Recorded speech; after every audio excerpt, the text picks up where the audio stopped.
Now, ladies and gentlemen, it was only a matter of time. Only a matter of time till the statist would turn to his favorite agency. Do you, call screener Mike, know what the statist's favorite agency is? Do you, producer Rich, do you know what the statist's favorite agency is? Yes or no? EPA, one of them, but not his favorite. It's the Internal Revenue Service. Write that down. IRS. It was only a matter of time till Milhouse and the brown shirts would get their hands on this. Listen to this from our friends at Investors Business Daily, titled Trojan Tax Horse. Now, with the word Trojan in there, I'm sure I got the attention of the liberals out. What? They say Trojan? Anyway, here's what it says. President Obama creates a special commission to look at tax reform, while Congress looks desperately for new revenues to pay for a vast expansion of government. Get ready for the mother of all tax hikes. Former Fed Chief Paul Volcker will head Obama's 6-member tax commission, which will be charged with, as Bloomberg.com put it, closing loopholes, streamlining the law, and generating revenue. Uh-oh. They don't really mean closing loopholes. They mean raising taxes systemically. The way things look, the government will need money. Over 10 years, the Congressional Budget Office says the cumulative deficit will reach $9.3 trillion. $2.3 trillion more than expected in the White House budget. Spending would jump permanently to 23% of the gross domestic product and possibly higher from 20% last year, a $1.7 trillion gain over that time. Meanwhile, tax revenues will be reduced by $2.1 trillion over the next decade, in large part because the CBO expects the economy to perform worse than the White House.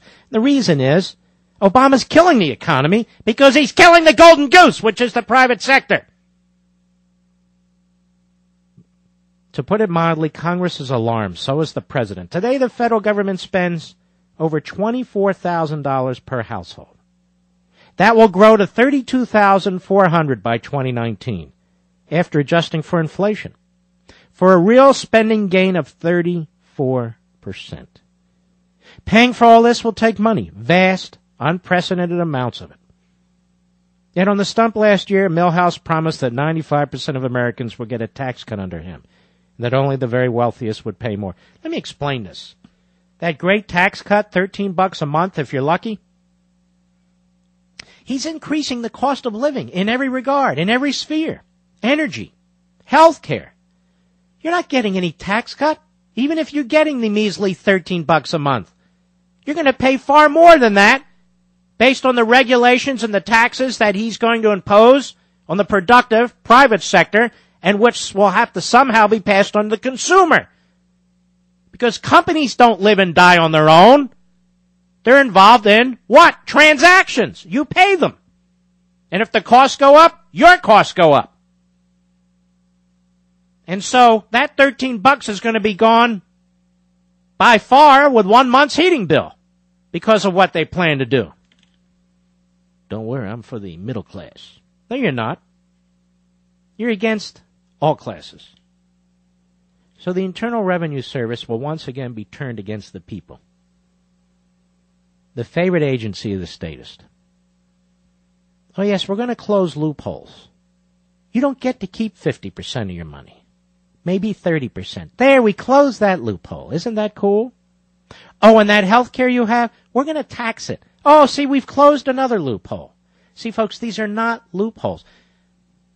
I try to really analyze the language that the statist uses because we need to take the language back, we need to deconstruct it, and we need to fix it. Because they try to deceive the drone light types. People who are leaning for Milhouse, but not 100% there, they want to disarm them. They want them to put down their guard. They want them to surrender to them. Oh, we're going to invest money in this, that, or the other. In other words, they're going to steal money from one person and give it to another. We're going to get the oil companies, meaning they're going to raise your energy bills and reduce supply. we're going to make national health care. We're going to put that in place and make it cheap, meaning they're going to ration health care and you're going to get less. That's how they're going to cut costs. It's critical that we do this.